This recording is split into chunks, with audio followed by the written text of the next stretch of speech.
मकर संक्रांति के नेकचार के आज के इस वीडियो में हम आपके लिए लेकर आए हैं राम जी की पत्तल का दान। यह मकर संक्रांति का बहुत ही महत्वपूर्ण दान माना जाता है। मकर संक्रांति से राम जी की पत्तल का नियम लिया जाता है। यह संक्रांति से लिया जाने वाला बहुत ही महत्वपूर्ण नियम है, जिसमें हमारे हाथों बहुत ही अधिक दान पुण्य करने का हमें मौका मिलता है। पहले हम बात करते हैं इस नियम के बारे में कि इसे कब, कैसे और किसे दिया जा सकता है। राम जी की पत्तल के दान में अलग अलग देवताओं के नाम से 14 पत्तलों का दान दिया जाता है, यानी हर देवता के नाम की 14 जगह पत्तल देनी है या 14 जगह भोजन देना होता है। हम आगे आपको इस वीडियो में कम से कम 25 देवता या जगह ऐसी बताएंगे जहां आपको यह पत्तल देनी होती है और उन पत्तलों में क्या क्या दिया जा सकता है। लेकिन उन सभी पत्तल में से आप जरूरी नहीं कि पूरी 25 पत्तलों का दान करें, लेकिन जितना संभव हो पाए उतना करें। उनमें से आप एक साथ कितनी भी पत्तलों का यानी कितने भी देवताओं की पत्तलों का दान दे सकते हैं। चाहे तो महीने के किसी भी बड़े दिन जैसे एकादशी, पूर्णिमा, शिवरात्रि, प्रदोष, अमावस्या आदि पर भी यह दान कर सकते हैं, या फिर आप कभी किसी भी तीर्थ या पवित्र स्थलों पर जाएं तो भी यह दान दे सकते हैं, या फिर जब भी आपके पास कोई व्यवस्था हो तब भी आप यह दान दे सकते हैं। जरूरी नहीं यह दान आप एक साल में पूरा करें, जब तक आप चाहें कर सकते हैं। जो भी दान आप करते जाएं उसे लिखते जाएं, जिससे कोई भी भूल चूक नहीं हो।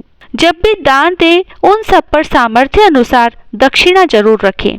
यह दान आप मंदिरों में घर के बड़ों को, ब्राह्मणों को, गरीबों को आदि लोगों को दे सकते हैं।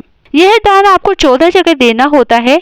इसके लिए आप चाहे 14 पत्तल ले लें या फिर कटोरी, दोने, थाली कुछ भी ले सकते हैं। तो आइए जानते हैं राम जी की पत्तल के इस दान में कौन कौन सी पत्तलों का दान दिया जाता है। जैसा कि हम आपको पहले ही बता चुके हैं कि हर नाम की 14 पत्तल दी जाती है। तो पहली पत्तल है गोविंद पत्तल। गोविंद पत्तल में 14 जगह सकरात पर दान किए जाने वाले सामान जैसे मूंगफली, गजक, तिल के लड्डू, खिचड़ी, रेवड़ी, दक्षिणा आदि सामान किसी प्लेट, पत्तल या कटोरी या थाली में रखकर गरीब लोगों को दे सकते हैं, घर के बड़ों को दे सकते हैं या फिर किसी मंदिर में दान दे सकते हैं। दूसरी पत्तल है नर के नाम की पत्तल। इस पत्तल में आप भोजन या मिठाई रखकर दे सकते हैं। तीसरी पत्तल है नारायण की पत्तल। इसमें आप पीले रंग की मिठाई, चीले या लड्डू आदि सामान रखकर दे सकते हैं। चौथी पत्तल है चित्रगुप्त की पत्तल। इसमें आप मिठाई, फल वगैरह रख सकते हैं। पांचवी पत्तल है हमारे देवी देवताओं की पत्तल। इसमें आप हलवा, मिठाई, भोजन आदि रखकर दे सकते हैं। छठी पत्तल है यमराज की पत्तल। इसमें आप मीठे चावल, दही चावल या कच्चे चावल आदि रखकर दे सकते हैं। सातवीं पत्तल है धर्मराज की पत्तल। इसमें आप चावल या खिचड़ी आदि सामान बनाकर दे सकते हैं या फिर कच्चा भी दे सकते हैं। आठवीं पत्तल है पोपाबाई की पत्तल। पोपाबाई की इस पत्तल के साथ आप साड़ी यदि चाहे तो दे सकते हैं, नहीं तो सभी पत्तलों में आप एक एक ब्लाउज पीस रखें, मिठाई और फल रखें। नौवीं पत्तल है झाड़ झंकार की पत्तल। इसमें फल और मिठाई के साथ जूते, चप्पल, जुराब, खड़ाऊ आदि का दान दिया जाता है। 10वीं पत्तल है द्वारपाल जय विजय की पत्तल।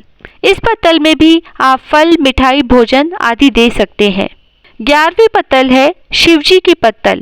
इस पत्तल में आप फलाहार या सागारी सामान दे सकते हैं, चाहे तो बना हुआ दे दे या फिर कच्चा भी दे सकते हैं। 12वीं पत्तल है माँ अन्नपूर्णा की पत्तल। इस पत्तल में आप हलवा, पूड़ी, मिठाई, सब्जी आदि पूरा भोजन लगाकर दे सकते हैं। 13वीं पत्तल है चंद्रमा की पत्तल। इस पत्तल में आप खीर, चावल, सफेद मिठाई आदि सामान का दान करें। फिर है हमारे श्री राम की पत्तल। इसमें हलवा, मिठाई, भोजन आदि का दान करें। फिर आती है सूर्य भगवान की पत्तल। इसमें आप गुड़ से बनी वस्तु, मिठाई आदि का दान करें। इसमें नमक का दान नहीं करें। लड्डू गोपाल जी की इस पत्तल का दान आप छोटे छोटे बच्चों को कर सकते हैं। उसमें आप खिलौने, टॉफीज, बिस्किट आदि बच्चों को दिया जाने वाला सामान दान कर सकते हैं। फिर है तुलसी माता की पत्तल। इसमें आप सागारी सामान, फलाहार, फल आदि का दान दे सकते हैं। फिर है हमारी गौ माता की पत्तल।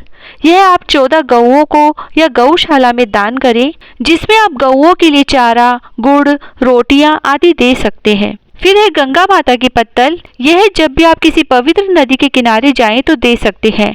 उसमें एक पत्तल तो आप नदी में बहा दें तथा बाकी की पत्तल वहां के आसपास गरीब लोगों को या मंदिर में दे सकते हैं। अगली पत्तल हम कुत्ते के लिए देंगे, जिसमें 14 जगह आप दूध, बिस्किट आदि कुत्तों को खिला सकते हैं।